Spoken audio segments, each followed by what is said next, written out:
সারা বিশ্বেই যে সমস্ত ধনী ব্যক্তিরা আছে তারা সারা জীবনেই গরিব মানুষের ব্যবহার করে, গরিব মানুষের উপরে অন্যায় অবিচার অত্যাচার করে।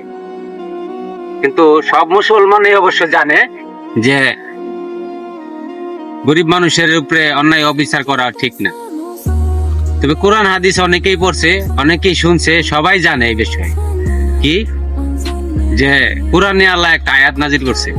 আয়াতটা হইলো ইন্নাল্লাহা মা'আস সাবিরিন, অর্থাৎ তুমি ধৈর্য ধারণ করো, আল্লাহ সবুরকারীর সাথে আছে। কিন্তু যারা ধনী ব্যক্তি, তাদের ক্ষমতা আছে, শক্তি আছে, বল আছে, অর্থ আছে, তারা কখনোই এই আয়াতটার তারা পালন করে না, তারা এটা মানে না, আল্লাহর হুকুম তারা মানে না, কিন্তু এটা গরিবরা মানে। আমি মনে করি আল্লাহ এই আয়াতটা একমাত্র গরিবদের জন্য আল্লাহ এই আয়াতটা কোরআনে নাজিল করছে। আপনাদের কি মতামত জানাবেন। সবাই ভালো থাকবেন। আসসালামু আলাইকুম।